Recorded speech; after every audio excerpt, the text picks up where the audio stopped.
Dear students, आज हम discuss करेंगे केमिकल इक्विलिब्रियम जो 12th में भी आता है और बीएससी में भी आता है, और इसके साथ में ही हम पढ़ेंगे फेज इक्विलिब्रियम। लेकिन सबसे पहले समझेंगे हम केमिकल इक्विलिब्रियम क्या होता है।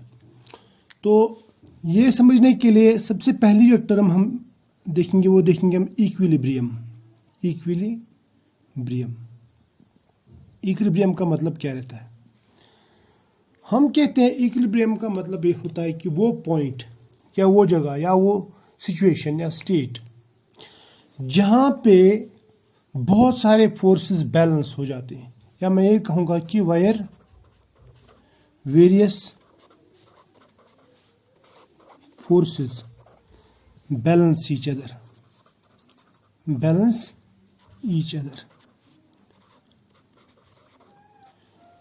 यानी जहाँ पे अपोजिंग फोर्सेस, बहुत सारे अपोजिंग फोर्सेस जो है वो एक दूसरे को बैलेंस करते हैं, उसको हम कहते हैं इक्विलिब्रियम स्टेट। समझ में आ रहा? अब हमें ये केमिकल इक्विलिब्रियम में पढ़ना है। केमिकल इक्विलिब्रियम क्या होता है?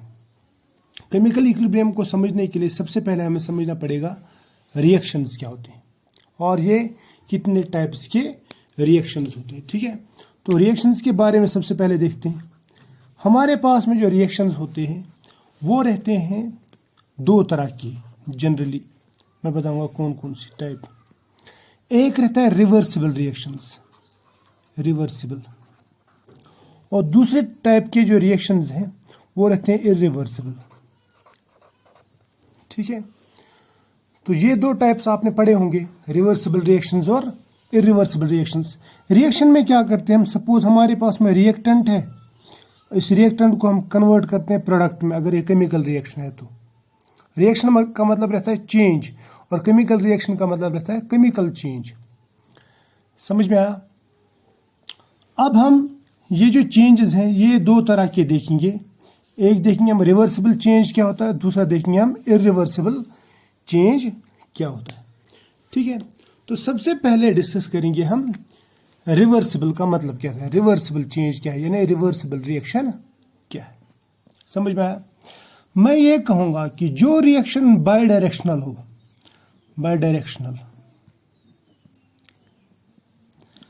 वो रिवर्सिबल है। या मैं कहूंगा कि रिवर्सिबल रिएक्शन जो है वो बाई डायरेक्शनल रहते हैं, जबकि ये जो रहती है ये यूनिडायरेक्शनल रहती है।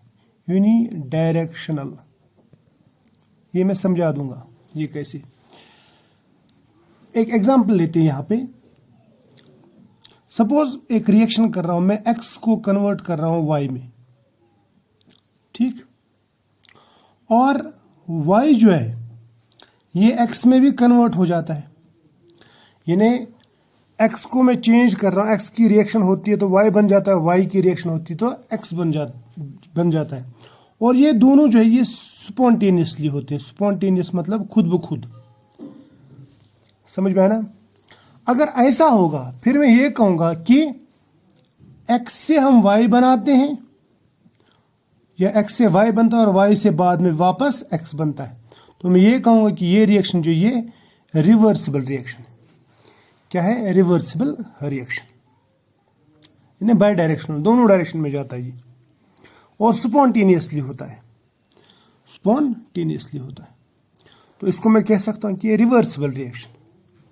अब अगर मैं यहां पे इरिवर्सिबल रिएक्शन ले लूं तो इरिवर्सिबल रिएक्शन में क्या होता है? इरिवर्सिबल रिएक्शन में एक्स वाई में कन्वर्ट हो सकता है खुद ब खुद, लेकिन वाई जो है वो एक्स में कन्वर्ट नहीं हो सकता स्पॉन्टेनियसली, खुद ब खुद अपने आप ये इसमें कन्वर्ट, यानी ये कन्वर्जन हो जाता है लेकिन ये कन्वर्जन नहीं होता। मैं ये बोलूंगा कि ये जो प्रोसेस है या ये जो रिएक्शन है ये यूनिडायरेक्शनल है। इसमें सिर्फ एक्स से वाई बनता है, वाई से एक्स वापस नहीं बनता, जबकि इसमें दोनों होते हैं, एक्स से वाई, वाई से एक्स, यानी ए से बी भी बनता है और बी से ए भी वापस मिल जाता है। समझ में आया ना? ये जो रिएक्शंस हैं रिवर्सिबल रिएक्शंस, ये याद रखना, आपने बहुत सारे देखेंगे, मैं एग्जांपल बताऊंगा। ये जो रिएक्शंस रहते हैं ना ये कभी भी कंप्लीट नहीं होती, यानी इनमें कंप्लीशन नहीं होता, जबकि इनमें कंप्लीशन हो जाते हैं, ये कंप्लीट हो जाती है, ये कंप्लीट हो जाती है। मैं समझा दूंगा कैसे। जैसे इसमें x से y बनता है, लेकिन जो ही y बनता है वापस x में कन्वर्ट हो जाता है, तो मैं ये बोलूँगा कि ये रिएक्शन कंप्लीट नहीं होगी, ये इनकम्प्लीट रहेगी, क्योंकि इसमें जो ही y बनता है वो फिर वापस x में कन्वर्ट हो जाता है। जबकि इसमें x टू y रिएक्शन जाती है, लेकिन y वापस x में कन्वर्ट नहीं होता। समझ में आया? यानी यहाँ पे कंप्लीट कन्वर्जन हो जाता है, यहाँ पे कंप्लीट कन्वर्जन नहीं हो सकता, यानी रिएक्टेंट टू प्रोडक्ट। समझ में आया ना? यहाँ पे रिएक्टेंट से प्रोडक्ट बनता है, लेकिन प्रोडक्ट वापस रिएक्टेंट में कन्वर्ट होता है, जबकि यहाँ पे ऐसा नहीं होता है, यहाँ पे सिर्फ प्रोडक्ट ही बनता है। राइट? एक एग्जांपल देता हूँ मैं आपको। अगर मैं कोई वीक एसिड ले लूँ, सपोज CH3COH एसिटिक एसिड, इसको मैं पानी में डाल दूँ H2O, तो होगा क्या? H2O में ये बनाता है CH3COO negative plus H3O positive, यानी इसकी आयोनाइजेशन हो जाती है, लेकिन पार्शियल आयोनाइजेशन। और ये रिएक्शन जो है ये रिवर्सिबल है, यानी इसमें ये CH3COH का कंप्लीट आयोनाइजेशन नहीं होता, या इसमें कंप्लीट डिसोसिएशन में बोलूंगा नहीं होता। क्लियर? क्योंकि ये रिवर्सिबल रिएक्शन। अब इसके बरक्स अगर मैं दूसरी रिएक्शन ले लूं, सपोज मैं ले लूं NaOH, इसका रिएक्शन मैं करूंगा HCl के साथ में, इसमें क्या बनेगा? इसमें बनेगा NaCl, यानी ये और ये मिल जाएंगे, है ना, ये और ये बनाएगा NaCl, प्लस बनेगा H2O, यानी HOH H2O, ठीक है। और ये दोनों आपस में मिलके बनाएंगे Na positive aqueous plus Cl negative aqueous, यही बनेगा ना, शाबाश। तो ये बन जाएगा ये वाला Na पॉजिटिव एक्वस और Cl नेगेटिव एक्वस। अब ये जो रिएक्शन है, ये रिएक्शन यूनिडायरेक्शनल है, यानी इसमें यहाँ से यहाँ रिएक्शन जा सकती है, from left to right, spontaneous, खुद ब खुद, लेकिन वापस राइट टू लेफ्ट, यानी NaCl से वापस हम सोडियम हाइड्रोक्साइड और HCl नहीं बना सकते। समझ में है ना? यानी खुद ब खुद ये नहीं होगा। हालांकि NaCl से वापस हम NaOH बना सकते हैं, लेकिन उसके लिए एनर्जी लगती है, जैसे इलेक्ट्रोलिसिस वगैरह। लेकिन ये एग्जैक्ट रिएक्शन ये वापस नहीं होता, ठीक है, ये स्पॉन्टेनियसली या खुद ब खुद नहीं होता। फिर मैं बोलूँगा इसको, ये जो रिएक्शन है ये इरिवर्सिबल है, जबकि ये वाली रिवर्सिबल है। यहाँ पे कंप्लीट कन्वर्जन होगा, यहाँ पे कंप्लीट कन्वर्जन नहीं होगा। ये रिएक्शन फास्ट हो जाएगी, फास्ट, ये स्लो रिएक्शन रहेगी। समझ में आया ना? ये स्लो प्रोसेस रहेगा। अब और एक बात बताता हूँ मैं आपको, आपने आयन एक्सचेंज रिएक्शंस देखी होंगी। जैसे अगर मैं यहाँ पे लिखूँ, यहाँ पे NaCl प्लस HNO3 की रिएक्शन करा दूंगा, HNO3, ये भी लेंगे एक्वस यानी वाटर में, ये भी लेंगे एक्वस वाटर में। इन दोनों का जब रिएक्शन होगा, इन दोनों का रिएक्शन इस तरह होता है, ये बनाते हैं NaNO3, यानी इसका आयन इसके आयन के, इसका कैटायन इसके एनायन के साथ में, और इसका कैटायन इसके एनायन के साथ में मिल जाएगा। ये बनाएगा NaNO3, ये भी एक्वस, प्लस क्या बनाएगा HCl, ये भी एक्वस, लेकिन बनने के बाद में फिर से वापस जाएगा। तो मैं ये कहूँगा कि ion exchange reactions are also reversible reactions. ये और एक एग्जांपल है। अब मैं अगर यहाँ पे ले लूँ प्रेसिपिटेशन रिएक्शन, आपने सुना होगा PPT रिएक्शन या करोजन वगैरह आपने देखो। प्रेसिपिटेशन रिएक्शन लूंगा मैं एक एग्जांपल, करोजन बाद में देखेंगे। प्रेसिपिटेशन में क्या होगा, सपोज मैं AgNO3 लेता हूं और उसके साथ में मिला देता हूं NaCl, तो क्या बन जाएगा? ये बन जाएगा AgCl plus NaNO 3, AgCl plus NaNO3। ये भी हम वाटर में लेंगे एक्वस, ये भी वाटर में लेंगे एक्वस, ये भी वाटर में बन जाएगा। ये जो है ये भी वाटर में बनेगा, लेकिन ये बन जाएगा सॉलिड प्रेसिपिटेट, यानी AgCl बन जाएगा सॉलिड प्रेसिपिटेट।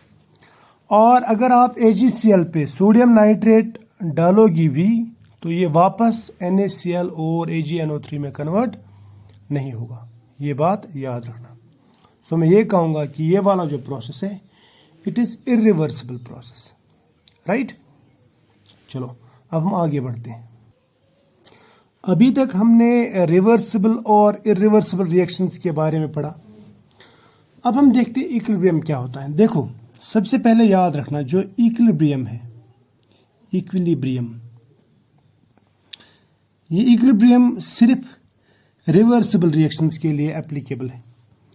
यानी रिवर्सिबल रिएक्शंस में ये होता है, यानी जहाँ पे हम ये ऐसे एरो दिखाते हैं, ये एरो का जो मतलब है ये रिवर्सिबल का मतलब है, और इसी को हम इक्विलिब्रियम के सिंबल के तौर पे भी कभी कभी इस्तेमाल करते हैं। यानी जहाँ पे आपको ऐसा दिख जाए समझ लेना कि वहाँ पे इक्विलिब्रियम बनता है। और इक्विलिब्रियम का मतलब क्या रहता है, मैंने आपसे पहले भी डिस्कस किया कि ये वो स्टेट है, वो सिचुएशन है, वो पॉइंट है जहाँ पे opposing forces, different opposing forces जो है वो एक दूसरे को बैलेंस करते हैं, समझ में आना, यानी न्यूट्रलाइज करते हैं, उसको कहते हैं हम इक्विलिब्रियम। अब ये इक्विलिब्रियम जो रहता है इसको हम समझेंगे पहले एक मतलब थोड़ा सा डिटेल में, ज़्यादा डिटेल में नहीं। पहले हम समझेंगे इसकी बुनियाद क्या है। हमें पता होना चाहिए कि इक्विलिब्रियम क्या रहता है। देखो हमारे पास में इक्विलिब्रियम दो तरह के रहते हैं। एक रहता है स्टैटिक इक्विलिब्रियम। स्टैटिक का मतलब रहता है रुका हुआ, थमा हुआ। दूसरा रहता है डायनेमिक का मतलब रहता है जो कंटिन्यूअसली चलता है, ठीक है। हालांकि ये स्टैटिक और डायनेमिक ये थोड़ा सा मैं बोलूँगा कि ये कंफ्यूजिंग टर्म्स हैं इक्विलिब्रियम के लिए, लेकिन मैं आपको समझा दूंगा इन दोनों का क्या मतलब है। इन दोनों का मतलब क्या है, देखो स्टैटिक का मतलब क्या रहता है। स्टैटिक इक्विलिब्रियम का मतलब रहता है वो पॉइंट, वो पॉइंट या वो पोजीशन जहां पे जो चेंज है, चाहे फॉरवर्ड चेंज हो, यानी यहां से यहां चेंज हो या यहां से यहां चेंज हो, यानी फॉरवर्ड चेंज या बैकवर्ड चेंज, वो जीरो हो, यानी यहाँ जहाँ पे कोई चेंज ना आए, यानी जो बिल्कुल रुका हुआ हो, उसको बोलते हैं हम, ये पॉइंट जो है ये स्टैटिक इक्विलिब्रियम है। डायनेमिक इक्विलिब्रियम का क्या मतलब रहता है, यहाँ पे जो चेंज है यानी फॉरवर्ड या बैकवर्ड चेंज, वो बिल्कुल जीरो नहीं होता, मैं चेंज की बात कर रहा हूँ। यहाँ पे चेंज जीरो, यहाँ पे चेंज क्या है, जीरो नहीं है, समझ में आना। लेकिन मैं कहूँगा जो नेट चेंज है, नेट चेंज वो यहाँ पे जीरो है। इसका क्या मतलब है, चेंज जीरो नहीं है लेकिन नेट चेंज जीरो है। इक्विलिब्रियम का मतलब ये होता है जहाँ पे अपोजिंग फोर्सेस एक दूसरे को बैलेंस करते हैं, यानी जहाँ पे फर्दर चेंज नहीं आती, उसका मतलब है इक्विलिब्रियम। लेकिन इसमें बिल्कुल चेंज नहीं होती, चेंज जीरो होता है। इसमें चेंज होता है लेकिन जो नेट चेंज है वो जीरो नहीं, वो जीरो है, यानी चेंज इसमें होता है लेकिन नेट चेंज जो है वो जीरो है। ये मैं समझा दूंगा ये क्या होता है।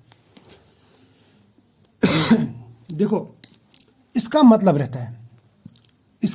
रहता है रिएक्शन जो है ये ऑलमोस्ट स्टॉप हो गई है, लेकिन यहां पे ऐसा ऑलमोस्ट स्टॉप नहीं होता। ये मैं समझा दूंगा कैसे। देखो अगर मैं कोई आइसोलेटेड सिस्टम ले लूं,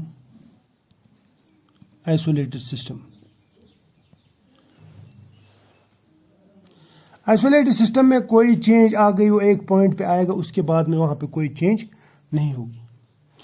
लेकिन यहां पे क्या होता है, यहां पे देखो, यहां पे मान लीजिए ए से बी बन रहा है और बी से वापस ए, ये चेंज जो ये कंटिन्यूअसली होता है, यानी इसमें जितना फास्ट ए से बी होता है उतना फास्ट बी से ए भी बनता है। आप आराम से सुनो, या मैं कहूंगा कि यहां पे जो रेट, फॉरवर्ड रेट जो है वो बैकवर्ड रेट के बराबर होगा, यानी rate of forward reaction is equal to rate of backward reaction. लेकिन नेट चेंज जीरो है, चेंज हो रहा है लेकिन नेट चेंज जीरो। ये मैं समझा दूंगा। जैसे सबसे सिंपल एग्जांपल क्या है, मान लीजिए मेरे पास में पानी का एक टैंक, बात समझ लेना। इस पानी के टैंक में दो नल है, एक नल ऊपर से है और एक नल दूसरे से। यहां पे इनलेट है, ये आउटलेट, इसको समझ लेना। इसमें मैंने पानी डाल दिया, ये यहां तक पानी है, ये इसका वॉल्यूम है, ठीक है, वॉल्यूम। यहां से पानी आ रहा है, यहां से पानी जा रहा है। जितना पानी यहां से यहां आ रहा है उतना यहां से बाहर जा रहा है। मैं कहूंगा कि इनलेट जो है, inlet water, that is equal to outlet water. समझ में आया ना? जितना हम यहां से पानी डाल रहे हैं उतना यहां से वापस निकल रहा है। इसका मतलब इसमें चेंज हो रहा है, लेकिन ये जो वॉल्यूम है, ये वॉल्यूम कांस्टेंट है। ये क्या है? कांस्टेंट। यानी इसमें चेंज नहीं हो रहा, यानी चेंज तो हो रहा है लेकिन नेट चेंज, ओवरऑल चेंज इसमें जीरो है। इसको हम कहते हैं कि ये डायनेमिक इक्विलिब्रियम। या मैं ऐसा बोल सकता हूं कि वो इक्विलिब्रियम जिसमें चेंज तो हो रहा है लेकिन आपको चेंज नजर नहीं आ रहा, उसको कहते हैं हम, ये है डायनेमिक इक्विलिब्रियम। अब हम देखते हैं स्टैटिक इक्विलिब्रियम का क्या मतलब है। स्टैटिक इक्विलिब्रियम का मतलब है, सपोज मैं डायमंड लूंगा, डायमंड कन्वर्ट होता है ग्रेफाइट में, ये होता है। ये जो रिएक्शन है, ये मैं बोलूंगा कि थर्मोडायनेमिकली या मैं काइनेटिकली बोलूंगा, it is very slow, very slow है, बहुत ही स्लो है ये। आपको सपोज आपने थोड़ा सा डायमंड ग्रेफाइट में कन्वर्ट कर भी लिया, लेकिन उसके बाद में आपको चेंज नजर नहीं आएगा। उसके बाद में इन्हें कुछ अगर कन्वर्ट हो भी गया, मतलब हो गया, उसके बाद में कुछ देर के बाद में, अगर ये भी आप आइसोलेटेड सिस्टम में लेते हैं, कुछ देर के बाद में आपको चेंज जीरो नजर आएगी, इसमें कोई चेंज नहीं होगी। मैं बोलूंगा कि ये जो है ये स्टैटिक इक्विलिब्रियम है। या मान लीजिए हमने एक पॉइंट है या एक लकड़ी है, इसके ऊपर मैं ऐसा पेन रख देता हूं। ये पेन ऐसे ऐसे करेगा कुछ देर के लिए, लेकिन कुछ देर के बाद में अगर मैं उसको एडजस्ट करता हूं, पेन को बिल्कुल सेंटर में रखता हूं, तो ये बिल्कुल स्टॉप हो जाएगा। यानी ये इक्विलिब्रियम पोजीशन पे आ गया और स्टॉप हो गया, स्टैटिक हो गया। मैं इसको बोलूंगा ये मैकेनिकली जो ये, इसमें कोई चेंज नहीं होगी, ये जीरो चेंज है। या मैं बोलूंगा इट इज स्टैटिक इक्विलिब्रियम। समझ में आया? शाबाश। तो फिर मैं इसको ऐसे भी दिखा सकता हूँ कि इसके ऊपर मैंने एक, मान लो लकड़ी या पेन रख दिया इस पॉइंट के ऊपर, और ये पहले ऊपर नीचे करता था, लेकिन कुछ देर के बाद में बिल्कुल स्टॉप हो गया, इसमें कोई चेंज नहीं आएगा। मैं बोलूंगा इट इज स्टैटिक इक्विलिब्रियम। समझ में आया? स्टैटिक इक्विलिब्रियम हमें यहां पे डिस्कस नहीं करना, हमें डिस्कस जो करना है that is dynamic equilibrium. Dynamic equilibrium जो हमारे काम का है, यानी जो हम इक्विलिब्रियम पढ़ते हैं वो है डायनेमिक इक्विलिब्रियम। समझ में आया? तो फिर हम डायनेमिक इक्विलिब्रियम ही डिस्कस करेंगे, क्योंकि हमें पूरे इस चैप्टर में डायनेमिक इक्विलिब्रियम ही पढ़ना, और जो केमिकल रिएक्शंस में इक्विलिब्रियम होता है वो डायनेमिक इक्विलिब्रियम ही होता है। तो सबसे पहले हम देखेंगे यहाँ पे कि इक्विलिब्रियम के कितने टाइप्स हैं। हमारे पास में जो डायनेमिक इक्विलिब्रियम आता है उसमें तीन तरह के इक्विलिब्रियम आते हैं। एक रहता है फिजिकल, दूसरा रहता है केमिकल, और तीसरा मैं बोलूँगा आयोनिक इक्विलिब्रियम। सबसे पहले देखेंगे फिजिकल इक्विलिब्रियम क्या है। इसको मैं बोलूँगा फेज इक्विलिब्रियम भी, क्योंकि इसमें फेज चेंज होता है, यानी इसमें सिर्फ फेज चेंज होता है, या मैं बोलूँगा स्टेट चेंज हो सकता है, लेकिन इसमें कोई भी केमिकल चेंज नहीं होता, यानी no chemical change, no chemical reaction में बोलूँगा, या केमिकल चेंज इसमें नहीं होता है। इसमें केमिकल चेंज होता है, केमिकल इक्विलिब्रियम में केमिकल चेंज होता है इसमें, यानी इसमें रिएक्शंस होंगी, इसमें कोई रिएक्शन नहीं होगा, इसमें रिएक्शंस होंगी। इसमें आयनिक इक्विलिब्रियम में क्या होता है, आयनिक इक्विलिब्रियम में केमिकल चेंज ही होती है, केमिकल चेंज क्या होती है, केमिकल चेंज। लेकिन इक्विलिब्रियम में क्या होते हैं, आयन्स आते हैं, मैं बोलूँगा आयन्स और इन इक्विलिब्रियम। इसमें क्या है इक्विलिब्रियम में, इन दोनों में केमिकल चेंज होता है ना, केमिकल में भी और आयनिक में भी। इसमें मॉलिक्यूल्स इक्विलिब्रियम में होते हैं, मॉलिक्यूल्स और इन इक्विलिब्रियम। इसमें क्या है, आयन्स और इन इक्विलिब्रियम, यानी वो केमिकल चेंज जहाँ पे मॉलिक्यूल्स इक्विलिब्रियम में होंगे उसको बोलेंगे हम केमिकल इक्विलिब्रियम, और वो केमिकल चेंज जहाँ पे आयन्स इक्विलिब्रियम में होंगे उसको हम बोलेंगे आयनिक इक्विलिब्रियम। समझ में आया ना, केमिकल इक्विलिब्रियम और आयनिक इक्विलिब्रियम। और ये जो मॉलिक्यूल्स यहाँ पे मैं लिख रहा हूँ, ये जनरली, मैं बोल रहा हूँ जनरली, हमेशा नहीं, यानी ज़्यादातर मैं बोलूँगा, ये जनरली गैसेस रहते हैं। क्या रहते हैं, गैसेस। क्लियर, इसमें हम जनरली क्या रहते हैं, गैसेस आर इन इक्विलिब्रियम। मैं एग्जांपल भी बताऊंगा इसकी। फॉर एग्जांपल, इसमें N2 प्लस थ्राइस H2, ये भी गैस है, ये भी गैस है, ये दोनों जब रिएक्शन करते हैं ये बनाता है thrice twice NH3, this is in equilibrium. ये भी गैस, ये भी गैस, ये भी गैस, इसको मैं बोलूँगा ये केमिकल इक्विलिब्रियम है। जबकि यहाँ पे क्या होता है, यहाँ पे आयन्स इक्विलिब्रियम में आ जाते हैं, जैसे NH4OH, ये जब डिसोसिएट हो जाता है ये बनाता है NH4 positive ion plus OH negative ion, तो ये इक्विलिब्रियम में रहते हैं आयन्स। समझ में है ना, तो दोनों में फ़र्क है, इसमें मॉलिक्यूल्स इक्विलिब्रियम में आते हैं, उसमें आयन्स इक्विलिब्रियम में आते हैं। क्लियर, और ये दोनों फिजिकल इक्विलिब्रियम से बिल्कुल डिफरेंट रहते हैं। तो फिर फिजिकल इक्विलिब्रियम में क्या होता है, मैं बोलूँगा इसमें डिफरेंट फिजिकल फॉर्म्स जो रहते हैं वो इक्विलिब्रियम में आते हैं। क्या आते हैं वो, इक्विलिब्रियम में, यानी different physical forms are in equilibrium. कैसी फिजिकल फॉर्म मैं समझाता हूँ। जैसे वाटर हम लेंगे, अगर मैं H2O सॉलिड लूँ, ठीक, इसका और H2O लिक्विड का इक्विलिब्रियम बन सकता है। समझ में ना, H2O सॉलिड और H2O लिक्विड, दोनों में केमिकल क्या है, H2O, यानी केमिकल में कोई चेंज नहीं आ रहा, लेकिन चेंज किस में आ रहा है, चेंज आ रहा है फेज में, यहाँ पे ये सॉलिड फेज में, यहाँ पे ये लिक्विड फेज में, यानी फिजिकल नेचर में चेंज आता है, फिजिकल चेंज आता है इसमें। समझ में आया ना, शाबाश।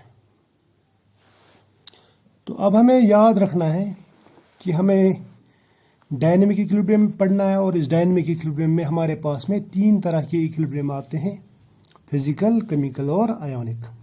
फिजिकल में कोई केमिकल चेंज नहीं होता, यानी जो कंपोजिशन है वो सेम रहता है, केमिकल सेम रहते हैं। लेकिन केमिकल चेंज और आयोनिक चेंज में, केमिकल इक्विलिब्रियम और आयोनिक इक्विलिब्रियम में केमिकल चेंज होता है, और केमिकल चेंज आने के बाद में अगर मॉलिक्यूल्स इक्विलिब्रियम में रहे तो मैं बोलूँगा कि वो केमिकल इक्विलिब्रियम है। अगर आयन्स इक्विलिब्रियम में आ गए तो मैं बोलूँगा ये आयोनिक इक्विलिब्रियम। और केमिकल इक्विलिब्रियम जनरली हम गैसेस में पढ़ते हैं और आयनिक इक्विलिब्रियम हम जनरली सॉल्यूशंस में पढ़ते हैं। ठीक है, तो फिलहाल आज यहाँ तक लेक्चर बड़ा हो रहा है और बाकी जो है वो हम नेक्स्ट लेक्चर में डिस्कस करेंगे। ठीक है, तो आई होप यहाँ तक आपको समझ में आया होगा। अगर समझ में आया तो इस लेक्चर को शेयर करना, लाइक करना, लाइक तो ज़रूर किया करो अगर समझ में आ गया, और चैनल आपने सब्सक्राइब किया ही होगा। ठीक है, तो मिलते हैं नेक्स्ट लेक्चर में, तब तक के लिए बाय।